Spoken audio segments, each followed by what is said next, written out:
Meus irmãos, nós vamos continuar agora a nossa disciplina, o aconselhamento da igreja local, cuidando uns dos outros como corpo. Nós iniciamos essa disciplina no nosso retiro, né? Tivemos 2 aulas lá e no domingo passado nós tivemos aqui a terceira aula a terceira lição dessa disciplina. E hoje veremos a lição de número 4. Conheça as influências decisivas. Estamos seguindo, embora não à risca, né, mas seguindo a estrutura desse livro, aconselhando uns aos outros. E, inclusive, ele tem alguns exemplares ali na nossa livraria, ainda chegaram esses exemplares. Esse é um livro bem fininho, sucinto, mas muito maravilhoso, com um ensino muito condensado acerca do aconselhamento. É fruto da experiência, né, do trabalho desse pastor que dedica a sua vida a estudar sobre o aconselhamento. Nós temos aqui nesse livro, e essa é a estrutura dessa disciplina, 8 lições, né, que temos acompanhado aí com toda a humildade. Aproxime-se das pessoas, ou seja, como se envolver nesse aconselhamento mútuo, né, aconselhando uns aos outros. Conheça o coração, foi a última, e hoje conheça as influências decisivas. Nós seguiremos utilizando essa estrutura sugerida aqui através desse livro, né? Nós temos visto, irmãos, nós vimos isso desde a primeira aula, que essa área do aconselhamento bíblico, ela tem crescido, ela tem se desenvolvido, está em pleno desenvolvimento. Muitos cursos surgiram sobre aconselhamento, muito material tem surgido sobre aconselhamento. Nós vimos que isso carrega aspectos positivos e negativos, quando nós consideramos os efeitos disso na igreja do Senhor. Nós temos aspectos positivos e negativos, mas diferente da perspectiva daqueles que fundamentaram e solidificaram as bases do aconselhamento, a nossa proposta nessa disciplina é um pouco diferente. Ela não se restringe a cuidados pontuais, específicos e especializados, mas está em conexão, ou seja, pensamos no aconselhamento, nesse cuidado mútuo, como estando em conexão com aquilo que já vimos sobre o discipulado, sobre o que significa seguir ao Senhor Jesus Cristo, sendo discípulo de Cristo e fazendo discípulos de Cristo. Quando eu digo aqui que é diferente, né, da perspectiva destes que solidificaram as bases, né, como Jay Adams, David Powlison, eu não estou dizendo que eles estão errados, claro que não. Não estou dizendo que é um aspecto negativo aquilo que eles trouxeram, né? Eles compreendem, o que é absolutamente plausível, que a tarefa ou o ministério do aconselhamento seja responsabilidade de pastores. Tem um aspecto importante nisso. Mas nós não podemos, nós não precisamos conter o aconselhamento, restringir o aconselhamento para aqueles que enfrentam problemas, né, ou traumas, mas devemos utilizar para a aplicação da redenção em todas as áreas da vida, para que cresçamos, ajudando mutuamente, de maneira que possamos aplicar o Evangelho e aquilo que recebemos do Senhor, a redenção que recebemos, em todos os aspectos da nossa vida. Então, assim como no discipulado, que nós temos visto já há um bom tempo, o aconselhamento bíblico ele precisa ser vivido em uma cultura onde o cuidado mútuo, que é expressado através desse aconselhamento, é uma característica natural da vida diária do corpo, onde crentes, irmãos em Cristo, cuidam uns dos outros através dos dons que receberam do Senhor, para que executem isso, para que edifiquem, alcancem o propósito da edificação na igreja do Senhor. Nós temos visto isso, nós vimos lá no acampamento e vimos também na aula passada, que você, né, nós, cada um dos crentes em Cristo Jesus, nós somos chamados para cuidar do corpo. E nós só fazemos isso quando munidos da palavra de Deus e do poder do Espírito, não no próprio poder, não nas próprias estratégias, nós buscamos moldar o outro a Cristo. E essa é a ideia do aconselhamento, né?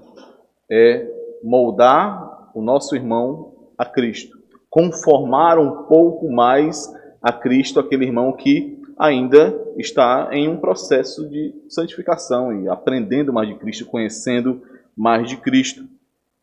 Nós vimos alguns versículos-chave para isso, né? 1 Tessalonicenses, capítulo 5, versículo 14. Exortamo-vos também, irmãos, a que admoesteis os insubmissos, consoleis os desanimados, ampareis os fracos e sejais longânimos para com todos. Dessa ideia de cuidado mútuo no corpo de Cristo.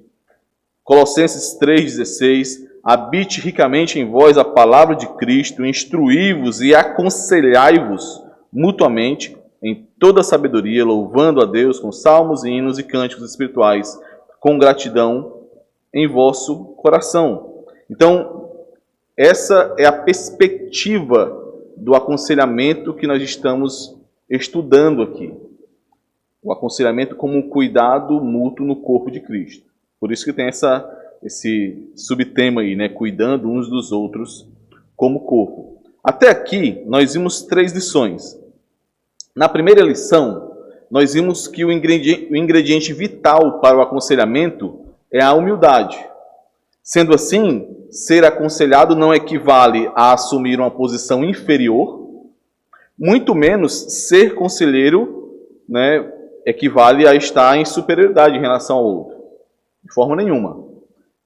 É uma questão de edificação mútua, é uma questão de responsabilidade com o corpo e de diferentes funções por conta dos diferentes dons que recebemos.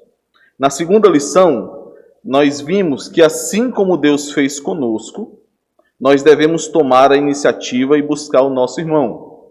É o aproximar-se das pessoas, né? Isso pode ser difícil porque nos expõe. Aproximar-se do outro com uma intenção redentiva, que é o propósito, nos expõe. Mas ser frio e seco não é uma opção. Nós não temos essa opção. Nós devemos dar atenção, ter empatia, ouvir, buscar o irmão. É a aproximação intencional que nós recebemos também do Senhor. E na última lição, no domingo passado, nós vimos que o nosso interesse em ajudar o nosso irmão nos leva a buscar acesso ao coração do nosso irmão. E o primeiro passo para isso é conhecer os caminhos do próprio coração. Porque, apesar de sermos diferentes em muitos aspectos, inclusive nos nossos anseios, nas necessidades, nós temos disposições similares, tanto boas como más. Nós vimos isso. Então, o primeiro passo aqui, nesse conhecer o próprio coração, é mostrar-se e apresentar-se também como sendo vulnerável, apresentando suas fraquezas e estabelecendo relacionamentos ali por meio dessa vulnerabilidade que é vista em você, não como alguém superior, não como alguém que é um super crente, né? Nós vimos também que o coração é o lugar mais precioso do homem, por isso não é à toa que ele é tão bem protegido, é tão difícil acessar o coração, mas quando necessidades, afeições e desejos são compartilhados, então nós temos ali estabelecido um novo tipo de comunicação, um relacionamento que permitirá, sim, esse cuidado, esse moldar a Cristo, essa edificação em meio ao corpo de Cristo. Então chegamos na nossa quarta lição, que é o que nós veremos hoje. Conheça as influências decisivas. Como vimos na terceira lição, o nosso interesse em ajudar o nosso irmão nos leva a buscar acesso ao coração do irmão. E vimos também que o coração é o centro do pensamento, o centro dos sentimentos, da vontade, da decisão do homem, a decisão humana, como o pastor Jonas Madureira descreve lá no livro Inteligência Humilhada, é o centro do nosso mundo interior. Dessa forma, irmãos, irmãos, se nós buscamos acessar o coração do nosso irmão, e o coração do homem é o centro do seu mundo interior, é o centro do seu pensamento, das vontades, nós chegamos a um ponto importante, que é o seguinte: o coração, que é esse centro do homem, recebe diversas influências que moldam o pensamento, os sentimentos, as vontades e as decisões. Essa é algo que deve ser considerado em meio a esse caminho de cuidado dos irmãos. Aqui eu trouxe uma figura que os irmãos podem encontrar no livro, nesse livro que nós estamos seguindo a estrutura, né, que tenta ilustrar essa ideia de que o coração como centro do homem recebe influências. As influências são os círculos aí que são concêntricos ao coração, mas que estão cada vez mais externos. E os irmãos percebem uma seta aí de dupla, né, de via dupla, que mostra tanto o coração recebendo essa influência desses círculos, né, que estão ali ao seu redor, mas também a seta que sai, né, do coração traz essa ideia de que o coração começa a visualizar, a interpretar aquilo que está fora, o mundo, a partir dessas influências. Então, essa perspectiva ela é muito importante nesse caminho de cuidado dos irmãos, do corpo de Cristo, porque quando finalmente nós conseguimos acessar o coração do nosso irmão, o nosso papel, então, é discernir essas influências, discernir quais são as influências que estão ali pressionando o centro das vontades, né, o coração do nosso irmão, e então levá-lo a confrontar essas influências com a verdade revelada na palavra de Deus. Esse será o nosso papel. Discernir essas influências e, a partir deste discernimento, conduzir o nosso irmão a confrontar essas influências com a vontade revelada do Senhor. Para isso, eu trouxe aqui um versículo que está na nossa leitura da liturgia de hoje, né? E que nós já vimos algumas vezes, que é o versículo 2 do capítulo 12 de Romanos, e que traz essa ideia, irmãos, da influência sobre o coração, sobre a mente do homem, e como isso deve ser moldado para que essa influência, para que o homem não seja mais influenciado pelo mundo, por aquilo que não traz boa influência, e sim pelo Senhor. Romanos, capítulo 12, versículo 2, nos diz o seguinte: E não vos conformeis com este século, mas transformai-vos pela renovação da vossa mente. Eu vou já voltar nessa parte inicial. Para que experimenteis, e eu já quero chamar a atenção para os irmãos aqui desse experimentar aqui. Esse experimentar traz a ideia de julgar como sendo correto aquilo que vai ser dito mais à frente, né? A vontade do Senhor.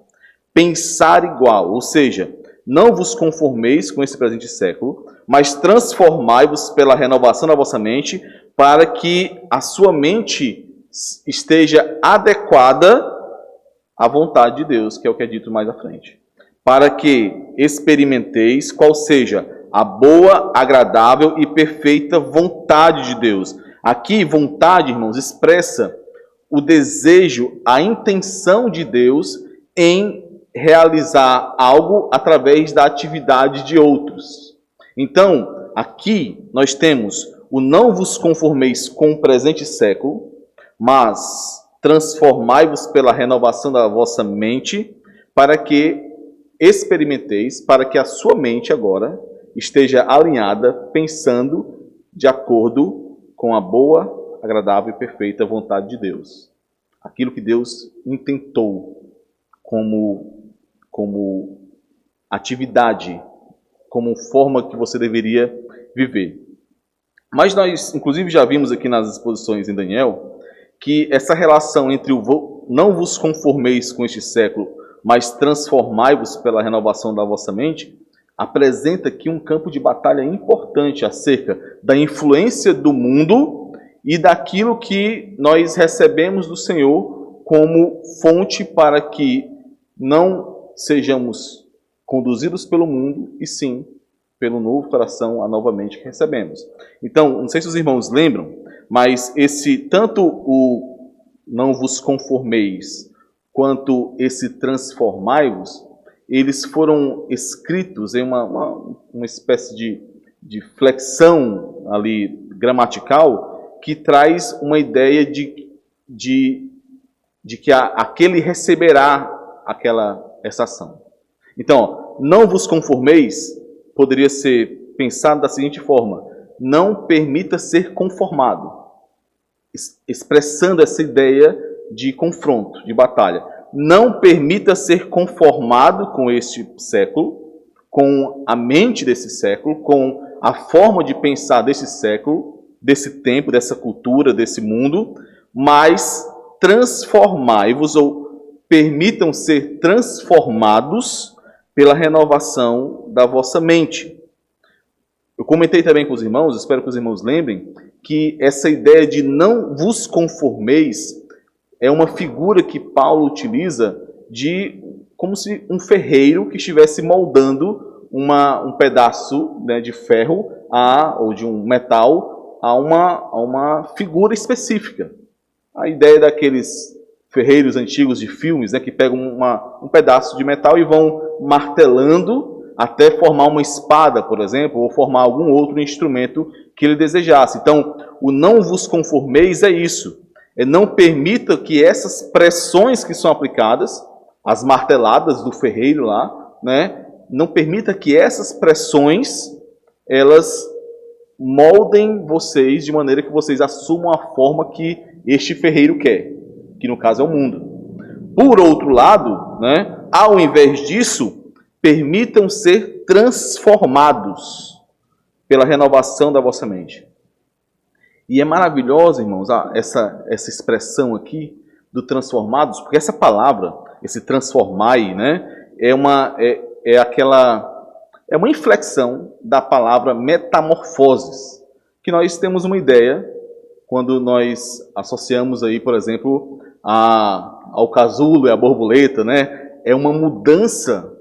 Essa palavra traz a ideia de uma mudança interior, de uma transformação que é interior, por isso está associada aqui à renovação da vossa mente, uma nova mente que foi dada, a mente de Cristo que foi dada, e a partir dessa mente, uma transformação interior inicia e é apresentada também exteriormente. Por isso, transformai-vos. Metamorfoses, né? Por que eu estou citando aqui a forma do verbo aqui ser uma forma passiva? Permitam ser transformados. Por quê? Porque o contexto, os versículos seguintes que nós lemos aqui, nos trazem, irmãos, quem serão os instrumentos dessa transformação. Isso é importante de ressaltar. É importante porque muitas vezes nós associamos a essa transformação como algo que acontece do nada, por acaso, como se fosse algo que não devesse ser associado a um trabalho, a algo que é demandado. Mas Paulo, ele coloca aqui o contexto do não permitam ser conformados pelo mundo, ou por esse século, mas permitam ser transformados pela renovação da vossa mente. Ele coloca isso num contexto dos dons que são entregues à igreja do Senhor para o cuidado mútuo. Vamos ler aqui mais uma vez os versículos seguintes, a partir do versículo 3. Quem vai transformar? É claro que é o Senhor. É claro que a renovação da mente é fruto do novo coração que foi dado, do Espírito que foi dado, mas quais são os instrumentos disso? Depois do versículo 2, a partir do versículo 3, nós temos: porque pela graça que me foi dada, digo a cada um dentre vós, que não pense de si mesmo, além do que convém. Paulo está estabelecendo a base, é a mesma base aqui da primeira lição, a humildade, né? Não pense além do que convém, antes pense com moderação, segundo a medida da fé que Deus repartiu a cada um. Porque assim como num só corpo temos muitos membros, Paulo entrou no assunto dos membros aqui, de um só corpo, dos muitos membros, Assim como num só corpo temos muitos membros, mas nem todos os membros têm a mesma função, assim também nós, conquanto muitos, somos um só corpo em Cristo, e membros uns dos outros, tendo, porém, diferentes dons, segundo a graça que nos foi dada. Se profecia, seja segundo a proporção da fé. Se ministério, dediquemo-nos ao ministério. Ou o que ensina, esmere-se no fazê-lo. Ou o que exorta, faça-o com dedicação. O que contribui, com liberalidade. O que preside, com diligência. Quem exerce misericórdia, com alegria. Como nós permitimos ser transformados pela renovação da mente? Através da instrumentalidade do cuidado mútuo, da responsabilidade mútua em utilizar esses dons para a edificação do corpo. É aquilo que nós já vimos aqui no sermão sobre a nutrição da igreja, até o pastor citou hoje, lá em Efésios capítulo 4, versículos 17 até 23, né? Efésios capítulo 4, vamos ler, os irmãos percebam a mesma estrutura aqui. A partir do versículo 7.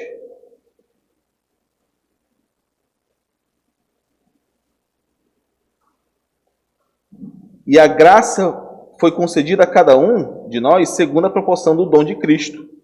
Por isso, diz, quando ele subiu às alturas, levou cativo o cativeiro e concedeu dons aos homens. Ora, que quer dizer subiu, senão também que havia descido até as regiões inferiores da terra? Aquele que desceu é também o mesmo que subiu acima de todos os céus para encher todas as coisas. E ele mesmo concedeu uns para apóstolos, outros para profetas, outros para evangelistas e outros para pastores e mestres, com vistas ao aperfeiçoamento dos santos, ao propósito aí, para o desempenho do seu serviço, para a edificação do corpo de Cristo, até que todos cheguemos à unidade da fé e o pleno conhecimento do Filho de Deus, a perfeita varonilidade, à medida da estatura da plenitude de Cristo. Agora vamos ao versículo 23. Observe que é a mesma estrutura, a mesma lógica que Paulo está apresentando aqui. Versículo 23. E vos renoveis no espírito do vosso entendimento. É o resultado de tudo que Paulo está apresentando aqui.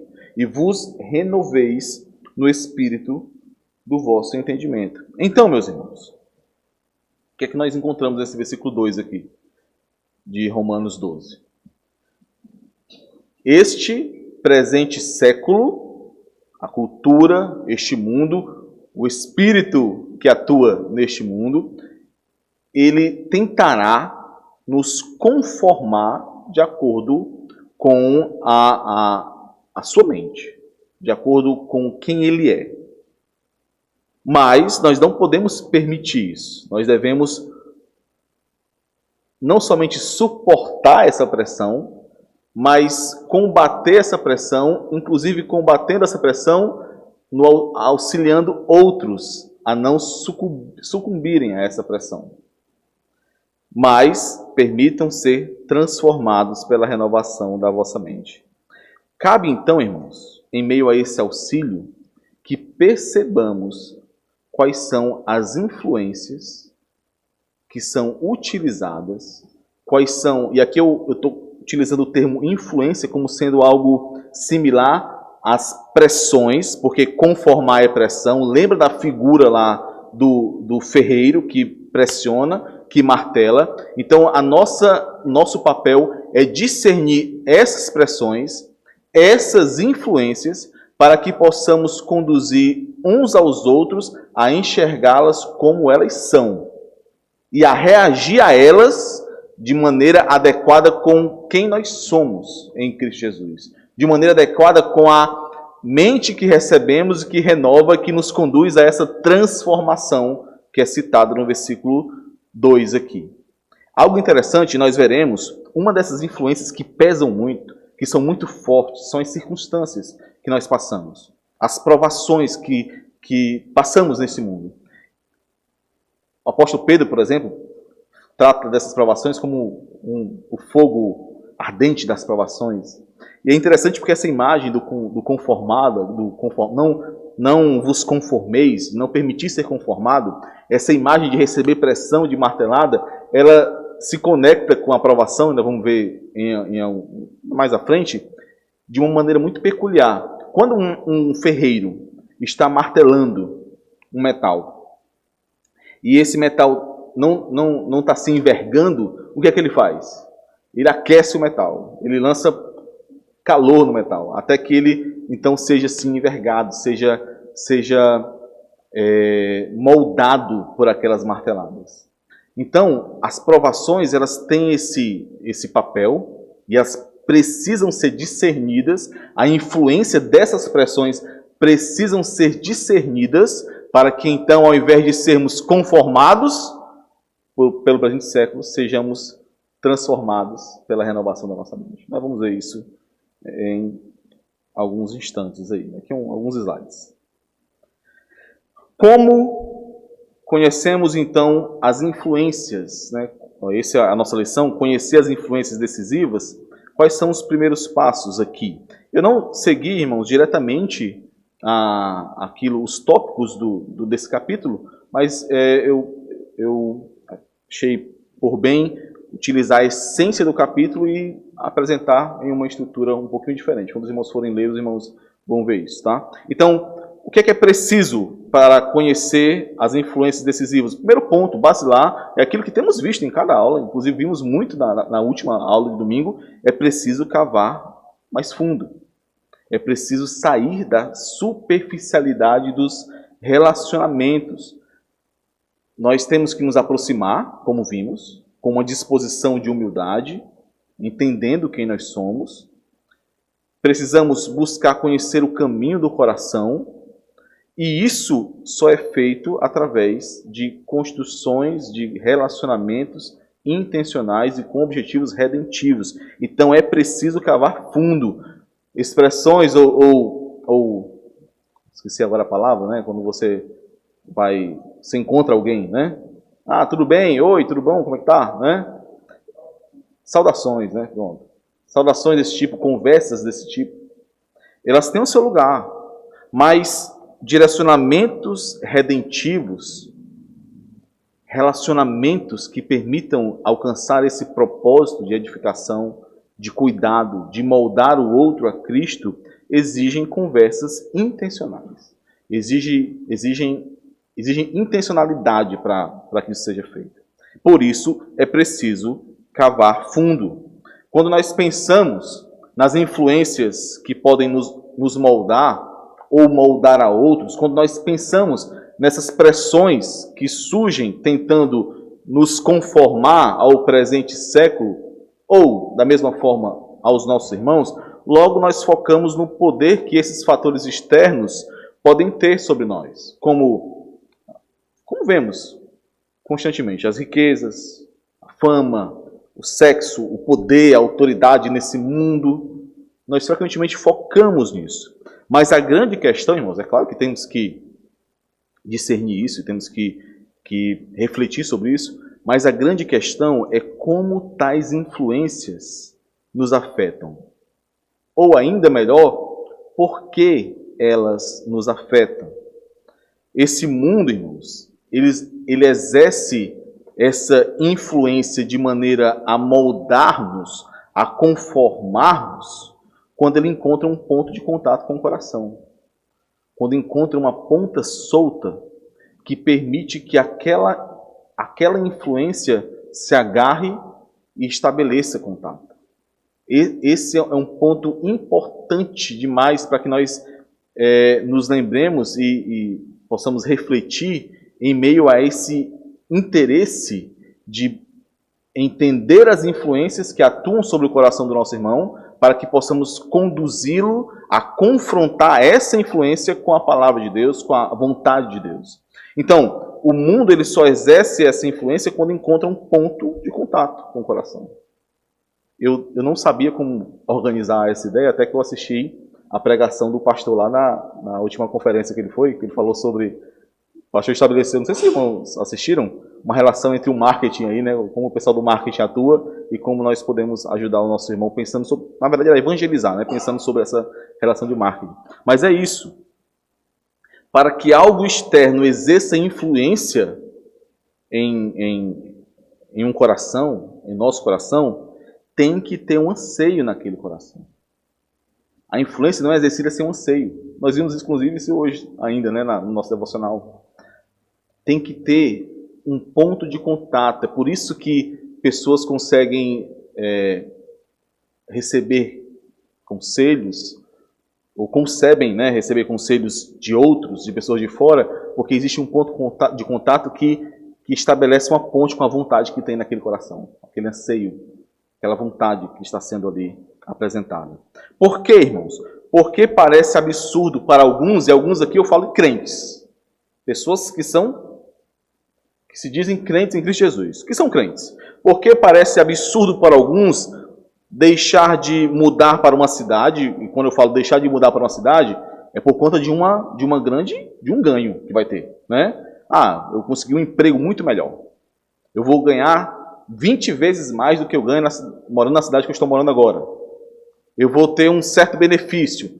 Porque parece absurdo para alguns crentes deixar de mudar para uma cidade porque lá não tem uma igreja saudável.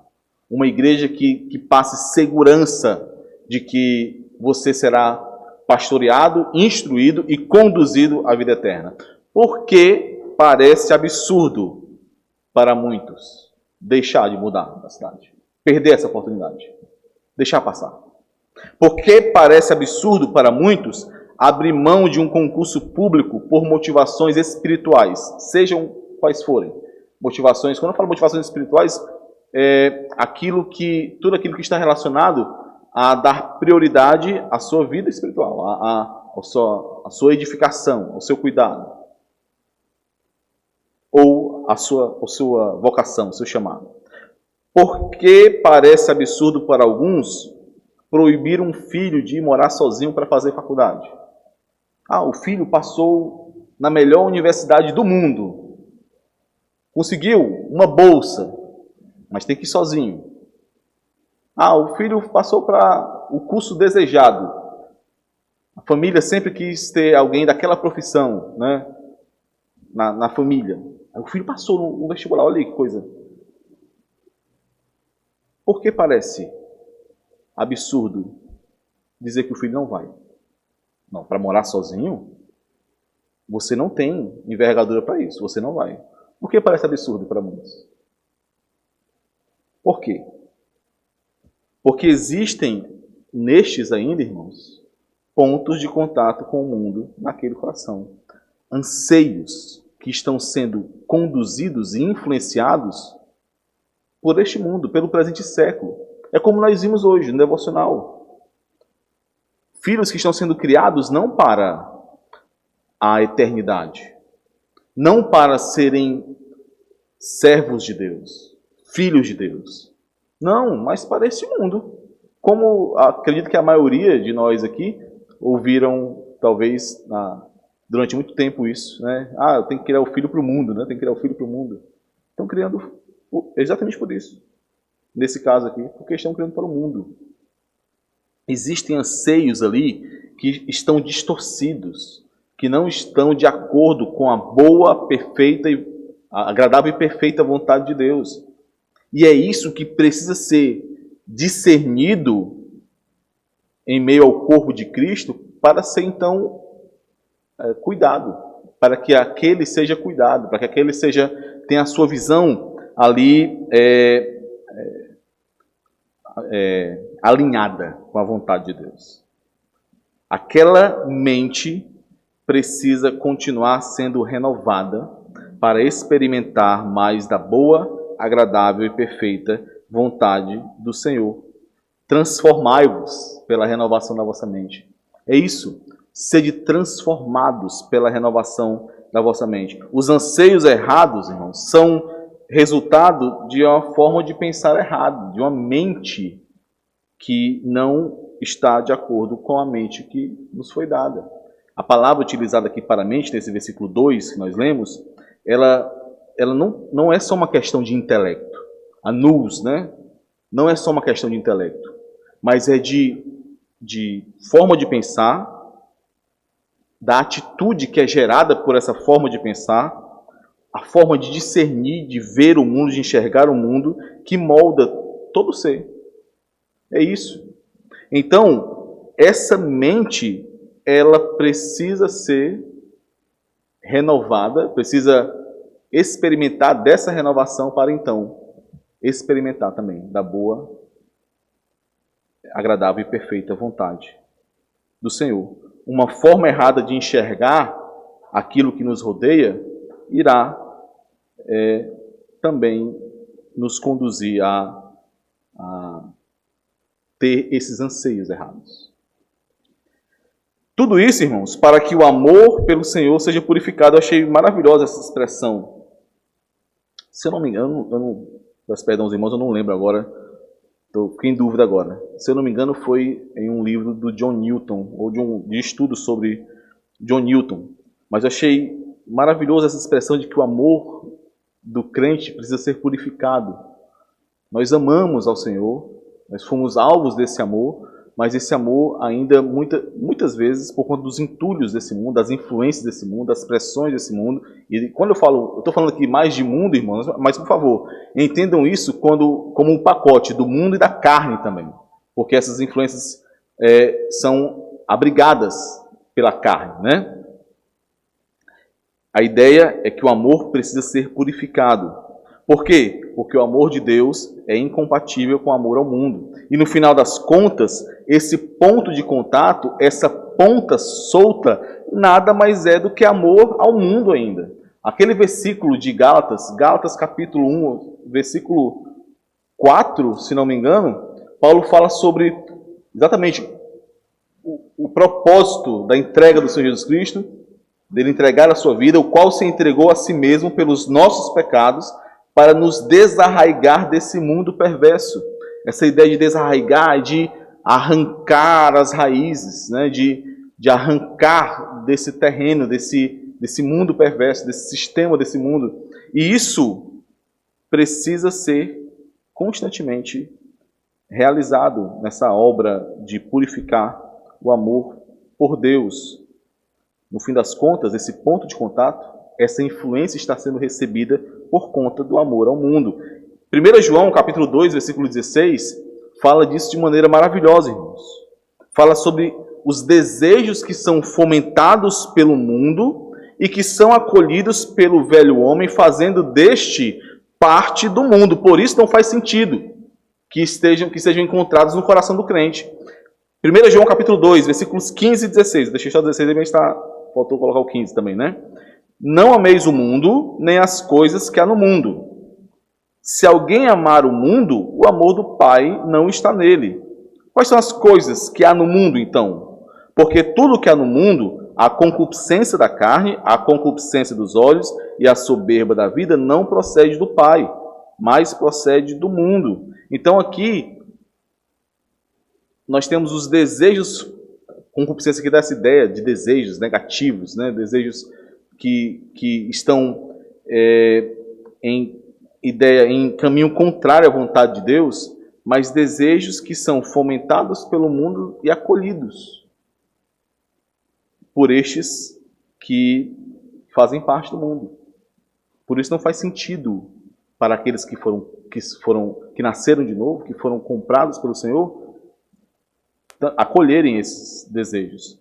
A concupiscência da carne aqui, irmãos, meio que resume os 3 pontos, né? Concupiscência da carne, dos olhos e a soberba da vida. E é interessante porque aqui essa ideia dos desejos da carne traz um ensino de pensamentos de uma mente que é conduzida, que se inclina para fazer a vontade da carne e não a do Espírito. É algo similar ao que nós encontramos em Efésios 2, 3. Eu até trouxe esse versículo aqui. Efésios 2, 3, falando sobre a nossa condição antes de sermos resgatados pelo Senhor, entre os quais também nós andávamos outrora, segundo as inclinações da nossa carne, E aqui inclinações é a mesma palavra lá de concupiscência, inclinações da nossa carne, fazendo a vontade da carne e dos pensamentos. E éramos, por natureza, filhos da ira, como também os demais. Então, irmãos, ao discernir esse ponto de contato, essa influência, essa relação de pressão, de influência e de acolhimento dessa influência no coração, ao discernirmos esse anseio que está revelando ali essa influência, o próximo passo será levar o nosso irmão a confrontar este anseio, esta influência, com a vontade revelada de Deus. Não faz sentido você ter esse anseio ainda. Não faz sentido você acolher dessa forma essa influência. Irmãos, isso é feito com toda a compaixão, sensibilidade necessária, mas precisa ser feito. Por quê? Porque aqueles que amam ao mundo não amam a Deus. A amizade com o mundo é inimizade para com Deus. Então, irmãos, o confrontar aqui com a vontade de Deus é soltar o leão da palavra de Deus. É discernir essa influência e trazer confrontar essa influência com aquilo que a palavra revelada de Deus, a palavra do Senhor, traz sobre a vontade de Deus, para que isso então seja corrigido. É libertar o leão, né? É a palavra de Deus que trará luz àquela mente, para que então a redenção que foi recebida seja aplicada em todas as áreas da vida, inclusive ali, naquele ponto, naquela situação.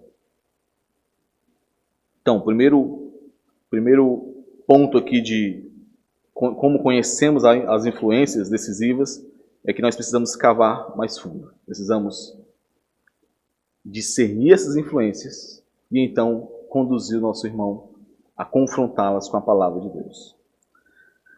Um segundo ponto importante aqui para que conheçamos as influências decisivas é o poder das circunstâncias. Aquilo que nos rodeia, aquilo que acontece nesse mundo. A dinâmica deste mundo mau.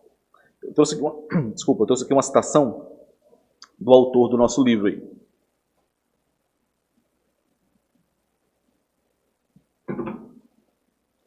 As circunstâncias da vida não têm o poder de nos afastar de Jesus ou de nos levar a amá-lo mais.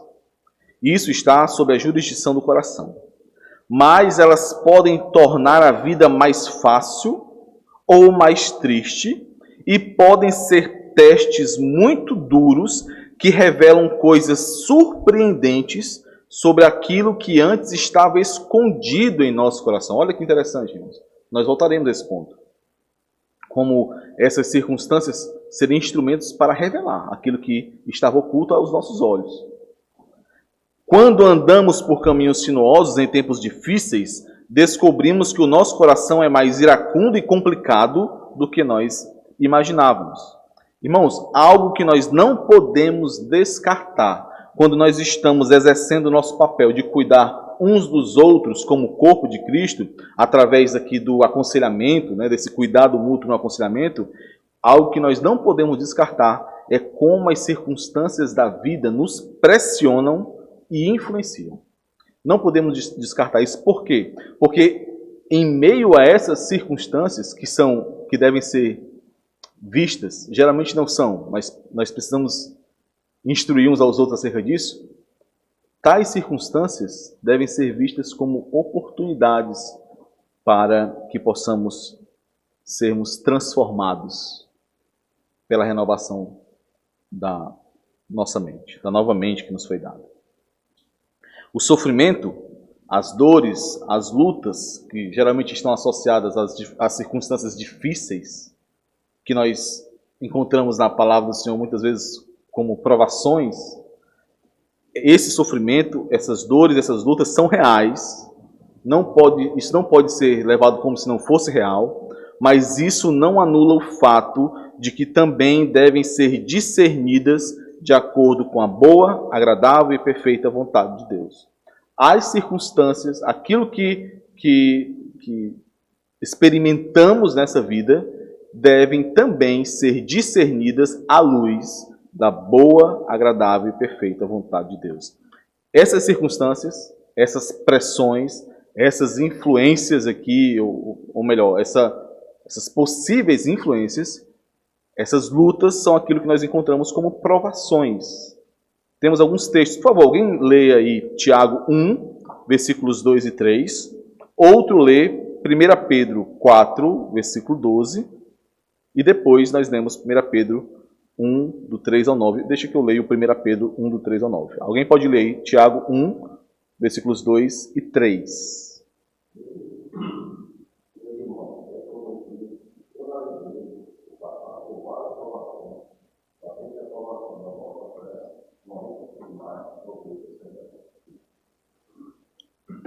Propósito aí, né, irmãos?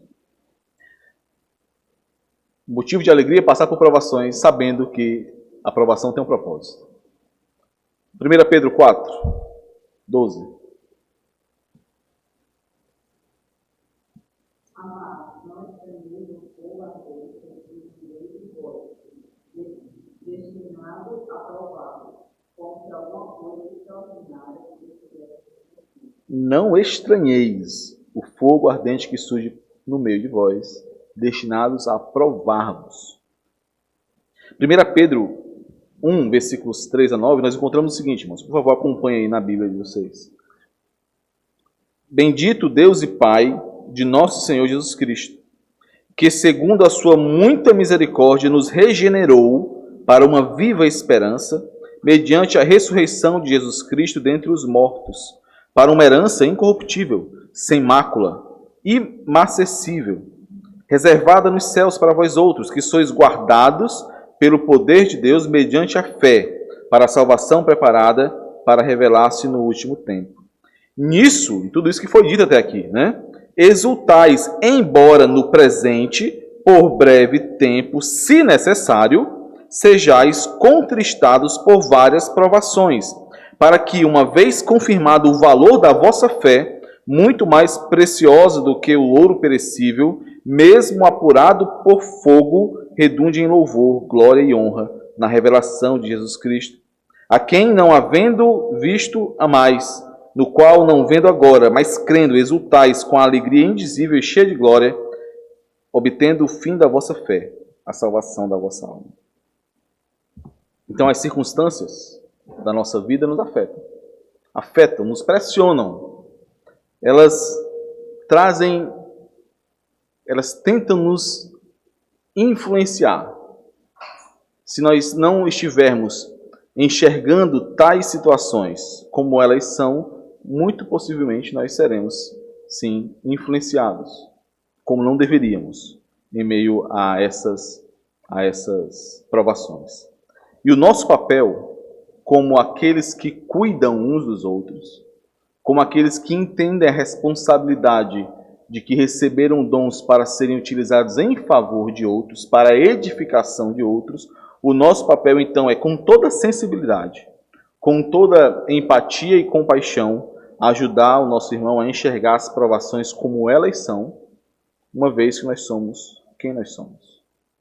Esse é o ponto aqui, irmãos. Precisamos discernir as influências que as circunstâncias trazem, que as provações trazem, para discernirmos como elas são, uma vez que nós somos quem nós somos. É isso, assim nós cuidaremos uns dos outros. John Newton, o ex-traficante de escravos, né, que nós já vimos aqui algumas vezes, algumas citações, são maravilhosas, ele estruturou um ensino muito edificante sobre a aprovação em seus escritos. Tem um livro, eu esqueci agora o autor que compilou isso, ele faz uma compilação desses ensinos acerca das provações. Ele coloca ali como a obra e vida de John Newton. E a primeira certeza que nós precisamos ter e precisamos apresentar aos nossos irmãos que estão sendo pressionados e influenciados em meio às provações é de que as provações são desígnios de Deus. Esse é um ponto importantíssimo. Esse é o ponto que deve deve estar em nossa mente quando nós formos ajudar um irmão, aconselhar um irmão, cuidar de um irmão que está passando em meio a provações. Geralmente, o primeiro ataque que recebemos quando estamos sob provações é esquecermos essa verdade de que as provações são desígnios de Deus.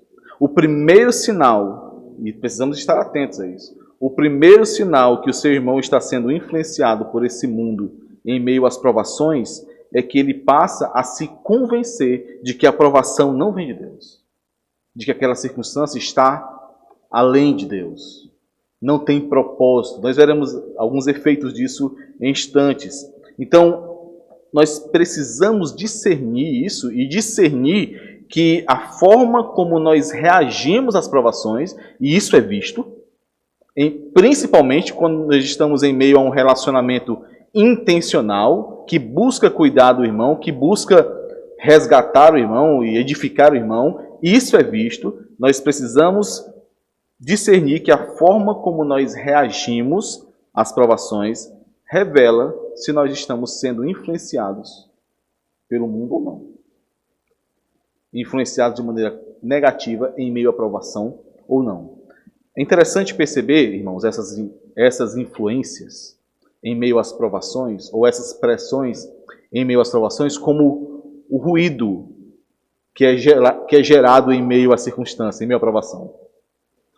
Quem fala sobre isso... Está difícil a cabeça aqui, né?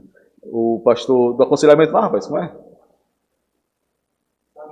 Isso, obrigado, pastor, mais uma vez. O pastor Sacha Mendes, ele fala sobre isso, sobre como essas influências, as pressões e as provações, são ruídos que nos fazem deixar de ouvir a voz de Deus em meio à circunstância.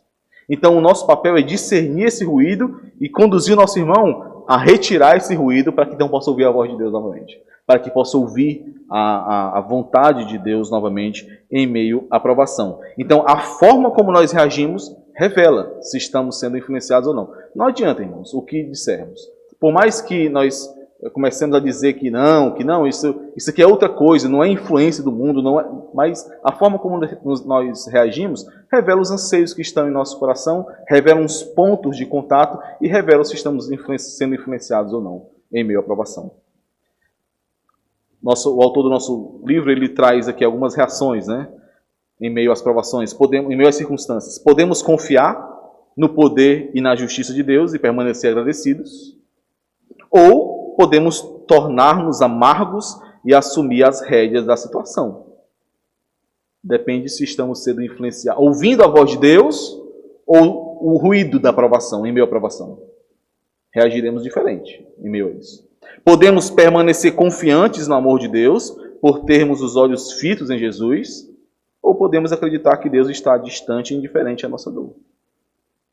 Depende do que estamos ouvindo. Mas, por favor, irmãos, atenção. Não estou dizendo que isso aqui é muito fácil trazer esse ensinamento, e ele é simples de entender.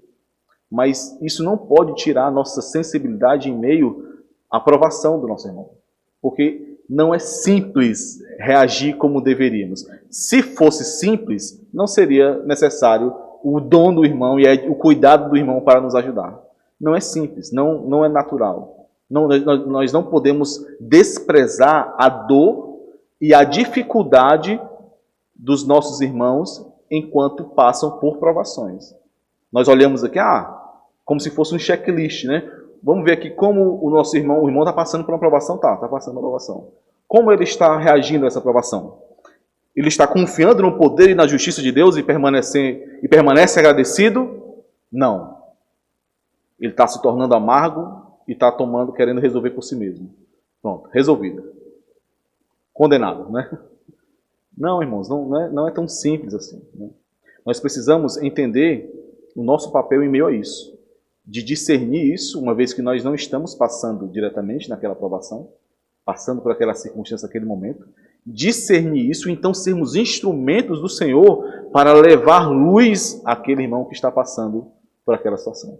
Para que então o ruído seja eliminado e a voz de Deus possa ser ouvida novamente. Porque ele é um irmão nosso, é um crente em Cristo Jesus. Aquela circunstância não vai definir quem ele é por toda a vida. Não vai. Acabou saindo aqui os efeitos aí daqueles que, né, do momento em que nós estamos nos convencendo de que a aprovação não vem de Deus. Quando alguém começa a enxergar a aprovação como algo que não vem de Deus, os sinais que surgem alguns dos sinais que surgem são esses aí. Primeiro é achar que a aprovação é algo fútil, que não tem utilidade, que não tem propósito, que o sofrimento é em vão, por isso vai se tornando amargo, vai se tornando não se volta para o Senhor, porque imagina que aquele começa a se convencer de que aquela aprovação, aquela circunstância não tem propósito, não tem utilidade, não foi pensada, não foi determinada pelo Senhor com um propósito. Outro efeito é a reclamação, né? Ficar impaciente, pronto para murmurar. Esse é outro efeito de não entender, de não perceber a aprovação como desígnio de Deus. E por fim aqui, nesse ponto, a distração. Deixar de orar e de praticar outras disciplinas espirituais. Isso é muito fácil de ocorrer, irmãos. Em meio às lutas, em meio às provações, nós acharmos que ali temos um momento de trégua para sermos, então, podemos experimentar a nossa fraqueza, né? A nossa dor, o nosso sofrimento. Mas Satanás não dá trégua, esse mundo não dá trégua. Então, quando imaginamos ou quando somos convencidos de que as provações não vêm de Deus, nós nos distraímos e deixamos de buscar o trono da graça de Deus por meio da oração, por meio da sua palavra, das disciplinas espirituais, e aí somos ainda mais abatidos. Esse é mais um efeito desse entendimento. A questão, irmãos, aqui não é ser inabalável. Pode ser que, aos irmãos ouvirem e refletirem sobre isso, né? As provações vêm de Deus, são desígnios de Deus. Pode ser que os irmãos, em algum aspecto, achem que eu estou falando que nós temos que ser inabaláveis, né? De passarmos pelas provações como se não sentíssemos nada, né? Dormentes. É a ideia do estoico, né? O estoico era aquele ramo da filosofia onde as pessoas não eram abaladas pelas tragédias, pelas decepções. Mas não é isso, irmãos. Não é isso. Mas o ponto é como nós temos respondido, ou como aquele irmão que você está interessado em cuidar, que você está exercendo cuidado, como ele tem respondido à influência da aprovação. Para que então, uma vez discernindo isso, nós possamos conduzi-lo a enxergar a aprovação como ela é, de acordo com o que a palavra do Senhor nos revela, de acordo com a vontade, mais uma vez, a boa, agradável e perfeita vontade de Deus, para que esse possa discernir o ruído que é gerado e então voltar a ouvir a voz de Deus. A maneira como nós respondemos às provações revela se estamos ouvindo somente ruído ou ouvindo realmente a voz de Deus em minha aprovação. O segundo ponto dessa estrutura de John Newton, que nós precisamos também refletir aqui, é que as provações, além de serem designadas por Deus, são designadas para o bem. E é algo que também esquecemos. É o versículo áureo disso aqui é aquele de Romanos 8, 28. Né? Sabemos que todas as coisas cooperam para o bem daqueles que amam a Deus, que são chamados segundo o seu propósito. E John Newton ele tem uma frase espetacular acerca disso. Não sei o que veio tudo aqui. Tudo coopera para o bem. Analisando esse versículo de Romanos 8, 28. Tudo coopera para o bem. Tudo que é necessário, ele envia. E nada que possa ser necessário, ele retém. Ou seja, se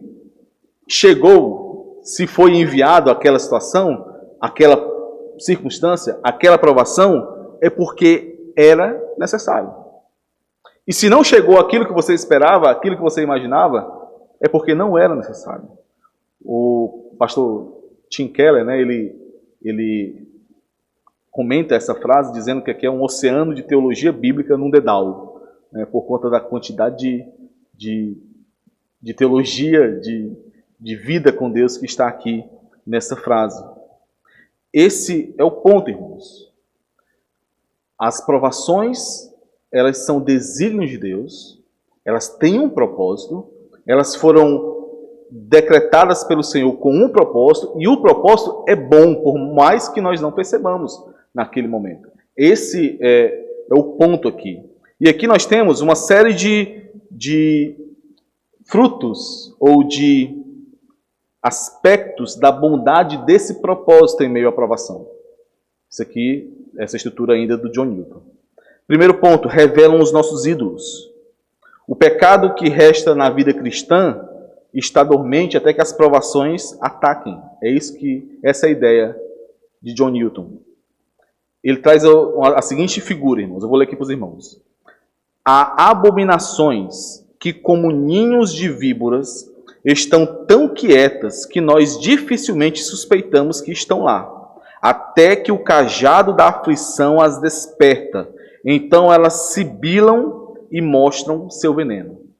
Então aqui nós temos um propósito da bondade de Deus em meio à provação, de purificar, de revelar os ídolos que estão ali, os pecados que estão ali dormentes no coração, para que sejam tratados, para que sejam então, para que aquele seja conduzido a ser um pouco mais moldado a Cristo.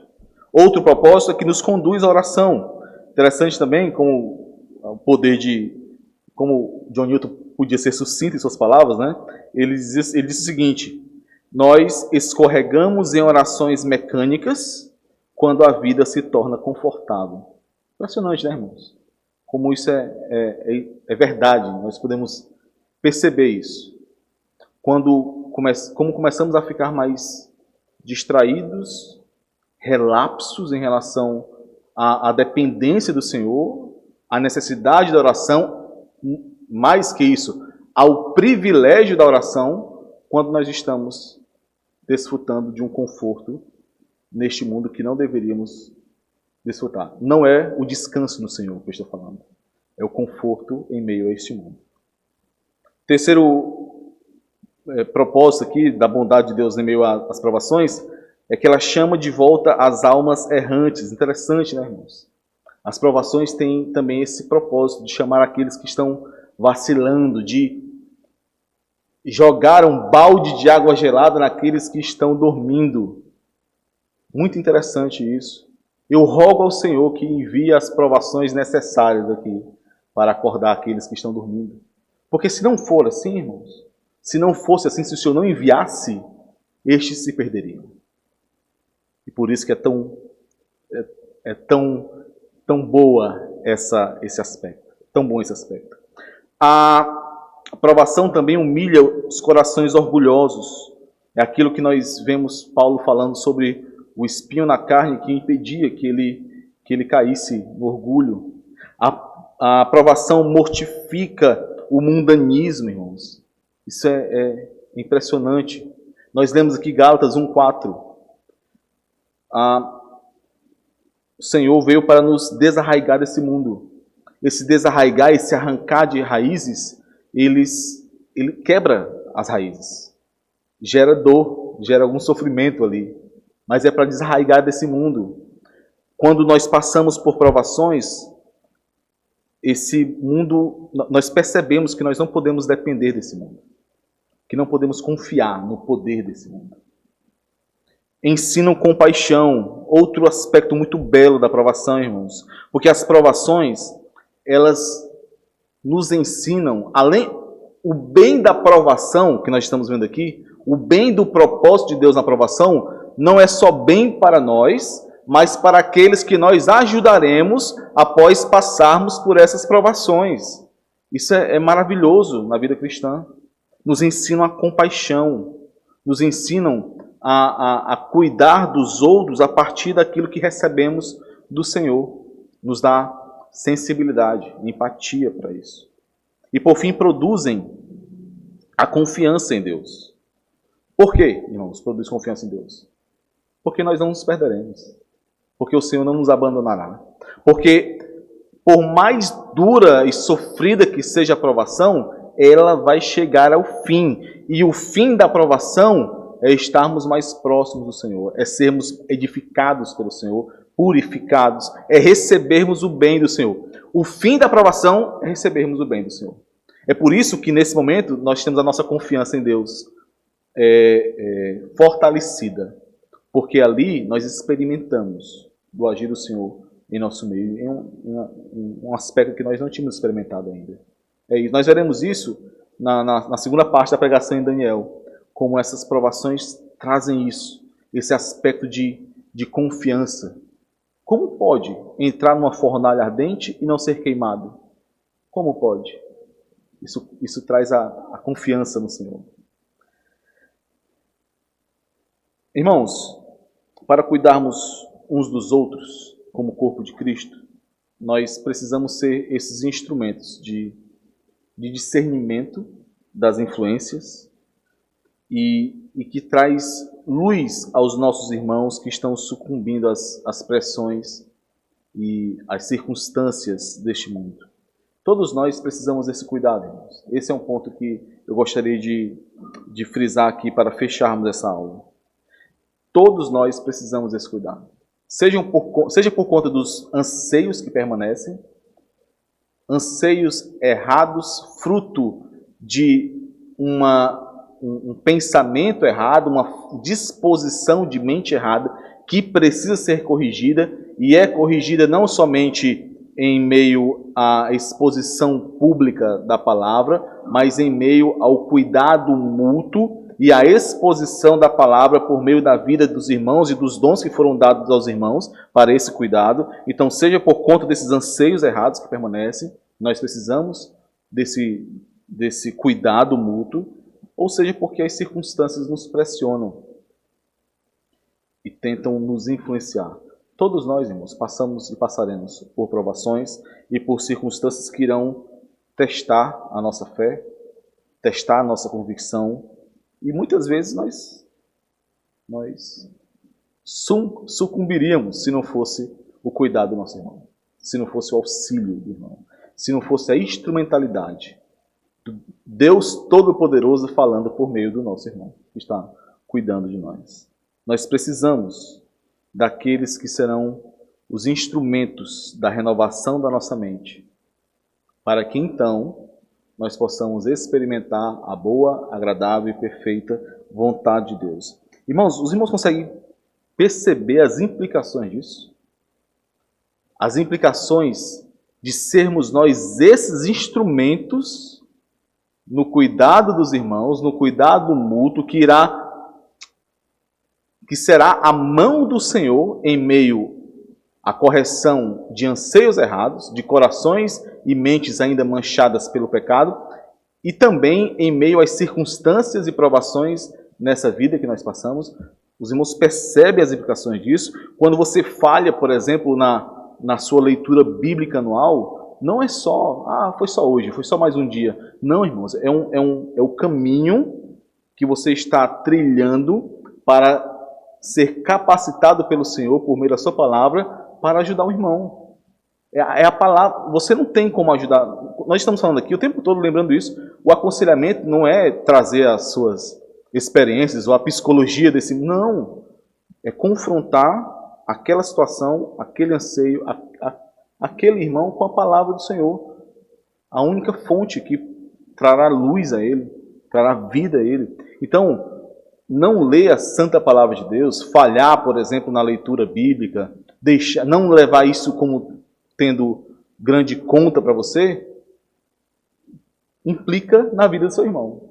Implica nessa instrumentalidade que você deveria exercer. Não é uma questão pessoal apenas. Outros deixarão de receber a boa influência. Isso deve ser aplicado em qualquer aspecto da nossa vida. No serviço da igreja, na disposição, na preparação do nosso lar, no cuidado do nosso lar, no cuidado dos nossos filhos. Tudo isso irá impactar na boa influência que devemos exercer para sermos instrumentos dessa transformação que vem da renovação da mente, para que possamos então experimentar a boa, perfeita e agradável vontade de Deus. Perguntas, irmãos?